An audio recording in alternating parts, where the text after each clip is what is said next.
ဟာဘလောက်ကြီးမားတယ်ဆိုတာတွေကို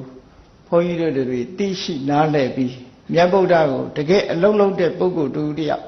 ပုဂ္ဂိုလ်တူအနေနဲ့ကြီးညိုဖို့အနန္တတကုရှင်ဆိုတာလူတွေကအရာခတ်သိမ်းဖြစ်နိုင်တယ်လို့ပဲဒီလိုတွက်ပြီးတော့မြတ်စွာဘုရားကိုအနန္တတကုရှင်လို့ယူဆလာလို့ရှိရင်မြတ်စွာဘုရားကိုကိုးကွယ်ရင်လည်းကိုယ်မှဒီအကျိုးသက်ရောက်မှုတကုတွေရလိမ့်မယ်လို့ယုံကြည်နေလို့ရှိရင်ဒီလူတွေဟာလူပြင်းနေဖြစ်သွားမှာပဲမြတ်စွာဘုရားကိုယ်တိုင်တောင်အလွန်ကြိုးစားခဲ့တယ်ဆိုတာကိုကြည့်ရှိသိရှိနားလည်ကြိုးစားပြီးကိုယ်တိုင်လည်းပဲဘဝခရီးမှာကြိုးစားအထောက်ကြရမယ်ဆိုတာကိုသဘောပေါက်ဖို့ပါနော်အေးဒါကြောင့်လောကသားတို့အတွက်မြတ်ဗုဒ္ဓ၏ကြိုးပမ်းရဲ့ဆိုတာကြိုးပမ်းတယ်ဆိုတဲ့အခါမှာစွန့်လွတ်မှုဆိုတာရှိရမြန်မာစကားမှာစွန့်လွတ်တယ်ဆိုတာစာကသို့မဟုတ်ပြီးပြီးဆုံးတဲ့စကားတစ်ခုစွန့်လွတ်မှုကိုဗာနဲ့တွဲဖက်ပြီးသုံးလေးရှိကြတော့ဆိုအနစ်နာခံမှုဆိုတာနဲ့တွဲဖက်ပြီးသုံးကြတယ်နစ်နာတယ်ဆိုတဲ့စကားလုံးကဗာနဲ့တွဲဖက်လာတော့ဆိုဆုံးရှုံးတယ်ဆိုတာတွဲဖက်လာတယ်အဲ့တော့တခါတည်းနစ်နာတယ်ဆိုတဲ့စကားလုံးကဆုံးရှုံးတယ်ဆိုတဲ့အဓိပ္ပာယ်ဆောင်တယ်ပေါ့ဒါကြောင့်မို့သူများအတွက်အနစ်နာခံတယ်ဆိုတာမဟုတ်ဘူးစွန့်လွတ်တယ်လို့ပဲပြောအောင်စွန့်လွတ်တယ်ဆိုတာကိုရနိုင်တဲ့အခွင့်အရေးတစ်ခုကိုစွန့်လွတ်တယ်အဲ့ဒီစွန့်လွတ်ပြီးအများအကျိုးကိုဆောင်ရွက်တယ်လို့ဆိုမှပို့ပြီးတော့အဓိပ္ပာယ်ရှိတယ်ပေါ့အနစ်နာခံတယ်ဆိုကိုကတော့နစ်နာသွားတယ်တစ်ဖက်ကပဲကြီးပွားသွားတယ်ဆိုတဲ့အဓိပ္ပာယ်မျိုးသွားဆောင်တတ်တယ်ပေါ့အဲ့ဒါကြောင့်မို့လို့စွန့်လွတ်ခြင်းဆိုတာကိုသာမှတ်သားပြီးအနစ်နာခံခြင်းဆိုတာမဖြစ်သင့်ဘူးဒီလိုယူဆဘာကြောင့်လဲဆိုအေးနစ်နာတယ်ကွာဆုံးရှုံးတယ်ကွာနဲ့ပြောတဲ့စကားတွေဟာလူတယောက်ဆုပ်ယုပ်ပြပြသွားတဲ့အဓိပ္ပာယ်ကိုဖော်ပြတာတွေဖြစ်တယ်ပေါ့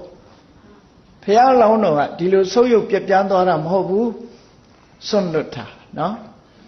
စွန့်လွတ်ပြီးတော့ကြီးပွားတိုးတက်လာတာဒီလိုပဲဖြစ်ရစွန့်လွတ်နိုင်တယ်စွန့်လွတ်တာဆိုတာလောကလူတွေကိုယ့်ကိုယ်စဉ်းစားကြည့်လောကသားတွေအတွက်ငါဘယ်လောက်စွန့်လွတ်နိုင်တယ်လဲကိုယ့်အကိုမေးကြည့်တဲ့အခါမှာစွန့်လွတ်နိုင်မှုဆိုတာအမြဲတမ်းနည်းပါးချမ်းသာဒုက္ခကိုလည်းမစွန့်လွတ်နိုင်ဘူးပစ္စည်းဥစ္စာကိုလည်းမစွန့်လွတ်နိုင်ဘူးအခွင့်အရေးကိုလည်းမစွန့်လွတ်နိုင်ဘူးယာတုဂုံသိမ်းစည်းစိမ်ဥစ္စာဆိုတာကိုလည်းမစွန့်လွတ်နိုင်ဘူးကိုရထားတာလေးတွေဆုပ်ကင်ထားပြီးဒီတဲ့ဒီတိုးတက်ဖို့သာလူတွေကြိုးစားနေကြတာအများအတွက်စွန့်လွတ်တယ်ဆိုတာအမြဲတမ်းနည်းပါတယ်ပေါ့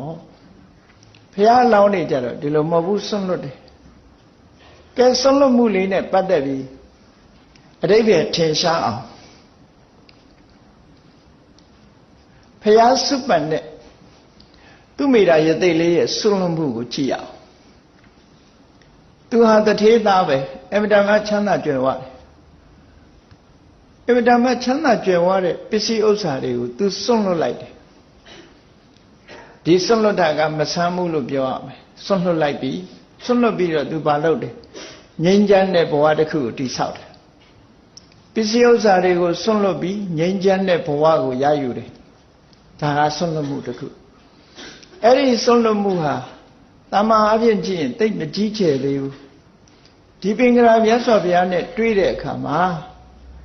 မြတ်စွာဘုရားစီကတရားနာပြီးနိဗ္ဗာန်ချမ်းသာကိုရမယ်ဆိုလို့ရှိရင်တဏှာဝုကလွတ်ဖို့ဒီဘဝမှာသူ့မှာအရည်ချင်းတွေအပြည့်အဝရှိတယ်ဘုရားတရားတော်ကိုနာပြီးတော့တပိတ်ခံလိုက်တာနဲ့သစ္စာလေးပါးကိုသိပြီးယဟန္တာဖြစ်သွားနိုင်တယ်အဲ့ဒါလိုယဟန္တာဖြစ်နိုင်တဲ့အနေအထားရှိရတဲ့နဲ့နိဗ္ဗာန်ဆိုတဲ့ချမ်းသာဒုက္ခကိုမယူသေးပဲနဲ့တဏှာဝဆင်းရဲတဲ့မှာဆင်းရဲခြင်းဆင်းရဲပါစေတရားတွေအကျိုးအတွက်ငါအလုံးလုံးအောင်မယ်ဆိုပြီးရလာတဲ့အမတန်ကြီးမားတဲ့ဆုလက်ကြီးတစ်ခုကိုဆွန့်လွတ်လိုက်တယ်ယန္တာဖြစ်နိုင်တဲ့အနေအထားကြီးတစ်ခုကိုဆွန့်လွတ်တယ်ဆိုတာအမတန်ကြီးမားတဲ့ဆွန့်လွတ်မှုခေါ်တယ်နော်